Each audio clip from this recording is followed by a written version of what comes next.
Welcome to this lecture series in linear algebra. In this lecture, we'll learn about inner product spaces, and all we need to know is just the very basics of vector spaces. Of course, one needs to ultimately, eventually in this module, we would need more and more concepts. But for this lecture, we need only the basics. So let's start. What is the point? Why do we need this definition? Whatever it turns out to be, the definition is needed because of the following reason. We had R2, R3, and in general Rn, and we got inspired from these and came up with an abstract definition which captures some of the features that are present in these spaces. So in R2, you can scale things, you can add two vectors to get another vector, and basically these features are what are abstracted out in a vector space, and that's about it. But there are other things in Rn that we do not have, at least as of now. So for instance, you have the notion of distance between 2 points in R2 or Rn, and you also have a notion of angle between two vectors. So if you're given two vectors, you can ask for the angle between them, and this is what we do in high school when we compute the dot product. We also divide by the lengths, so we get the cosine of the angle between these two things. But as of now, these two features are not present in any vector space. You can't talk about the length of a vector or the distance between two vectors or something like that, or the angle between them. So the device of an inner product equips a given vector space with some extra structure which allows us to talk about the same notions in an abstract and robust manner, so that you can kind of make geometric arguments now. At the same time, this can be done only with real and complex vector spaces. So when we talk about inner products, it will only be for real or complex vector spaces. Arbitrary vector spaces will not have inner products. Okay, so this is the point. We want to have a notion of distances and angles in a vector space, but I should say real or complex vector space. Okay, so now for the definition, if V is a real vector space, so first we will define inner products for real vector spaces. So let V be a real vector space, then an inner product on V is a map which we write this way: from V cross V to R, right? And this is far from horizontal. V cross V to R with the following properties. But before we get to the properties, what does this, what am I trying to say? So it takes a point u comma v, or let's say x comma y, to a real number which we denote as this. So this is a map which is hungry in two coordinates, hungry in two entries, and when you feed a ordered pair from v cross v, the first hungry thing is fed by the first entry here, and the second hungry thing is fed by the second entry here, and the resultant is this this notation, but this is a real number. Okay, and what properties does this need to satisfy? It needs to satisfy a bunch of them. So the first one, for all u1 and u2 and v in the vector space V, we must have this is equal to u1, I might say dot v, u1 dot v, that's okay, but what I really mean is this: u1 dot v plus u2 dot v.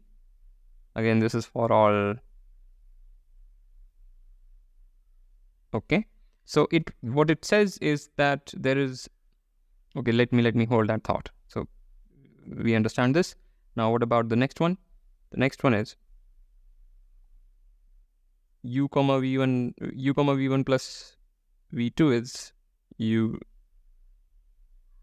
dot u and v1, and then u dot u and v2. And again, this is for all possible entries. All right. This one here, alpha is a scalar, u and v are vectors. So this is equal to alpha uv for all scalars, which are real numbers, and for all vectors u and v. And similarly, the third one, beta just comes out for all beta in R and u and v in V. Okay, so we have two more properties, but before we go ahead, let's see what is the what are these things. So here, I mean, if you just think about it, about dot products, if you take dot product of u with v in your usual R2, and you take the dot product of twice of v with twice of u with this vector, you get twice the answer. So those are the things that you see here. And similarly, if you have u1 and you have u2 and you have a vector v, and you take dot product of u1 with v and you take dot product of u2 with v and add them, or you take the dot product with the resultant of u1 and u2 and that's it. Those two things are the same numbers. That's what the first and the second one are trying to say. And if you recall your bilinear forms module, you realize that the first four conditions are saying precisely that this is a bilinear map. Okay, so the first four, different color. The first four are saying this is a bilinear map. Okay. It's linear once you fix this coordinate, and it's linear once you fix this coordinate. I am saying coordinate, but I should say side maybe.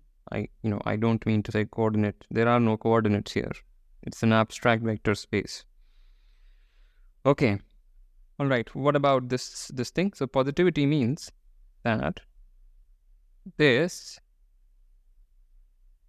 is greater than equal to 0 for all v. And this happens to be 0 if and only if v is 0.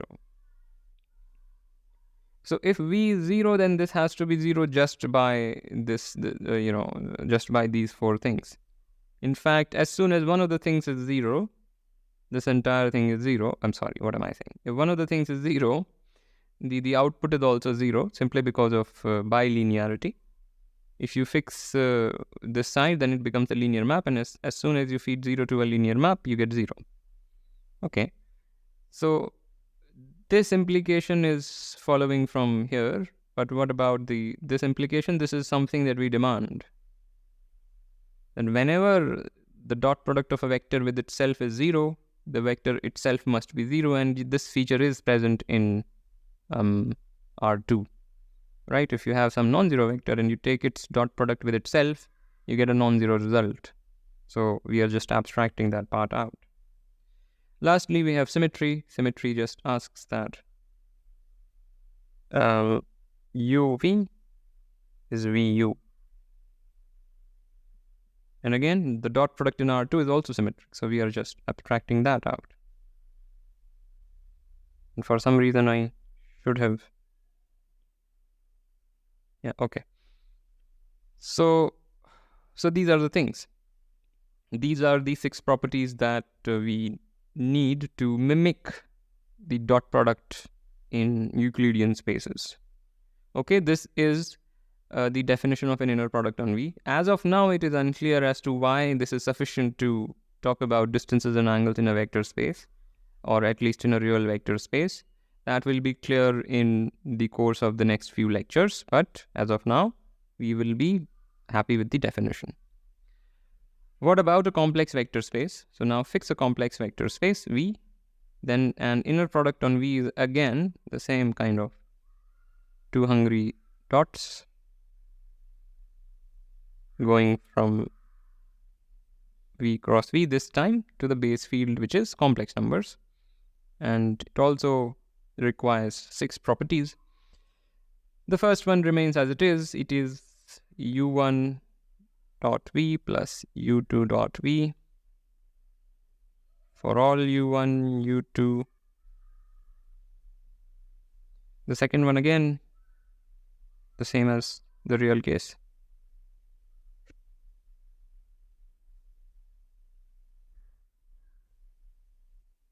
The third one is also same.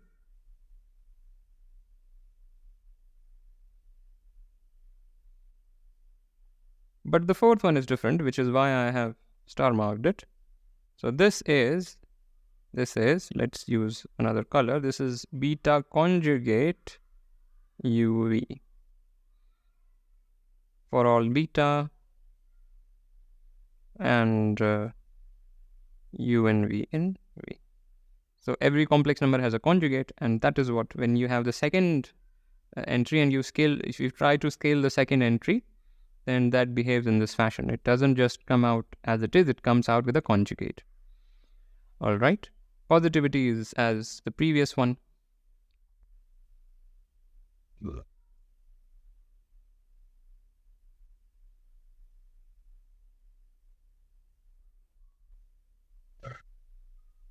And conjugate symmetry. So this is the counterpart of symmetry, but it does not behave quite as that. So I need a different color. So U dot V is V dot U, but we need to put a conjugate. Okay. So this conjugate is what is making the difference. I mean, you could say that it is really the same if here also we put conjugates, because the conjugate of a real number is the same real number again. So whether or not here you put conjugates doesn't matter, but let's not convolute things beyond comprehension.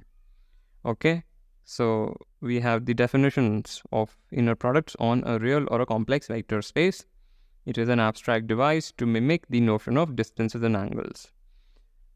Lastly, we will look at some examples. So first is, we will define an inner product on Rn. So here is how we define it. This is equal to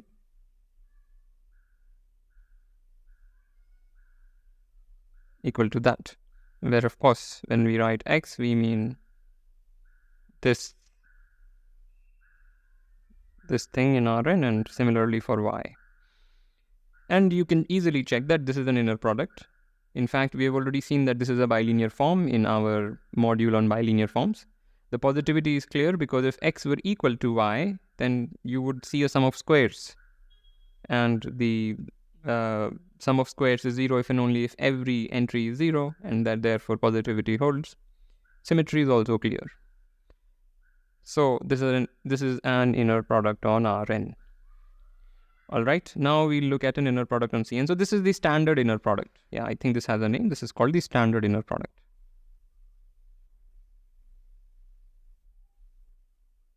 So the standard inner product is just the dot product that we study in R2 and R3 in high school. We just generalize it to Rn. Okay, now for the complex coordinate space. This is defined as x1 y1 conjugate plus dot dot dot xn yn conjugate. Okay, and again, when we write x, we mean instead of Rn it will be Cn, but yeah. And you can check that this is an inner product.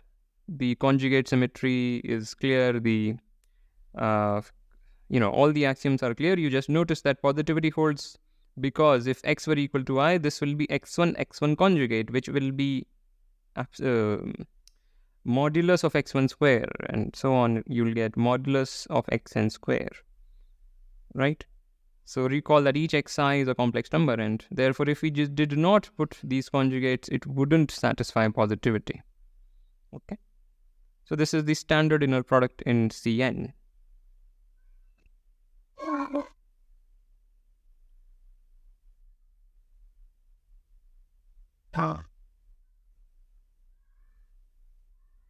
All right. Now, suppose we have some vector space and we have an inner product on it, and we are given a subspace of the vector space. Then we get an inner product on the subspace also. So the inner product on W is defined as, we may denote it like this. So of course, it is going to be a map from W cross W to the base field, regardless of whether that might be real or complex. Okay, this is defined as underwhelmingly W1 comma W2 is W1 comma W2. We just do away with the subscript because the point is W1 and W2 are after all living in the vector space V also. So if you have this pair W1, W2, you just pass on to the larger vector space and output, and that's it. So you just restrict your inner product to W cross W and you get an inner product on W. That's it. Restriction is completely fine. So that's an inner product that you can immediately get on subspaces. Now, a little bit, same kind of thing, but same kind of thing that we have seen for Rn and Cn, but with a little bit different perspective. So now X is a finite set, and V is this space of all maps from X to R. Then we define, this map from V cross V to R as you take two functions f and g, and this is defined as summation fx gx, right? That's the definition, and this is an inner product on this space. And this is really nothing different from what we have seen in Rn, because Rn you can think of as maps from the set of first and natural numbers to R. And once you think of Rn in this way, the inner product on Rn is precisely this. Okay, similarly you can do for Cn. Instead of gx, you'll get gx bar, that's all. So that I shouldn't say Cn. Similarly, you can do for R equals C, and instead of gx, you'll get gx bar. So it is just the same thing as we saw for Cn. Okay, this is a little bit of a generalization of this guy. So X is a finite set. D is a function from the finite set to the positive reals. This is positive reals, strictly positive reals. Okay, 0 is not included here. So X is a finite set, D is such a map, V is the vector space of all maps from X into R. You can make the same thing for C, but let me just stick to R. And then we define this guy as f dot g is defined to be fx gx dx. Okay, it's just a scaling factor that is added. So you can check that this is an inner product. Okay. So finally, we have this notion of lengths of a vector. So suppose you have an inner product space. So yeah, what is an inner product space? An inner product, probably didn't even define what is an inner product space. We have defined an inner product, but what is an inner product space? So let me write that down. An inner product space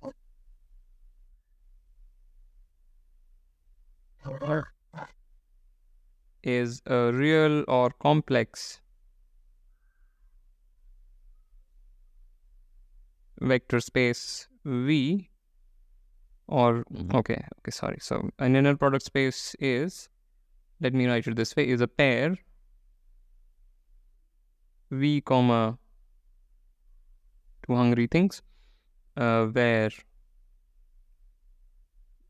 V is a real or complex vector space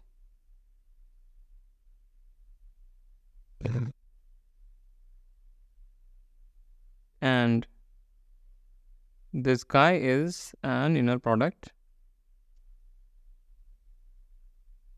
on V. Okay. So an inner product space is just a vector space equipped with an inner product. Of course, that's not a mysterious definition. The phraseology already gives you the hint. Okay, so now we have this, let's say this is an inner product on a vector space V, and X is some vector in the vector space. The norm of X is defined as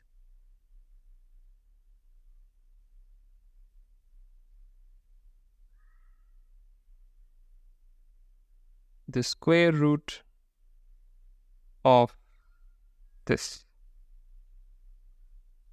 So this guy is, as we have already, built in the axioms of an inner product, that this guy is non-negative and hence taking square roots is legitimate.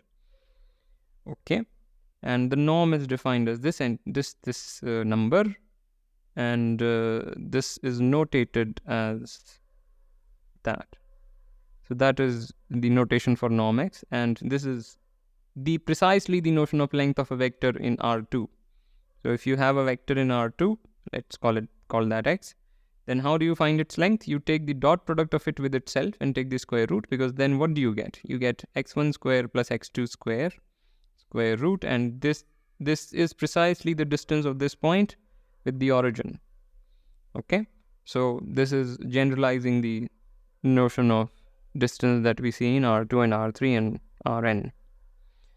Okay, so that's the notion of norm, and with that I want to end this lecture. As usual, like, comment, share, subscribe, and I will see you next time.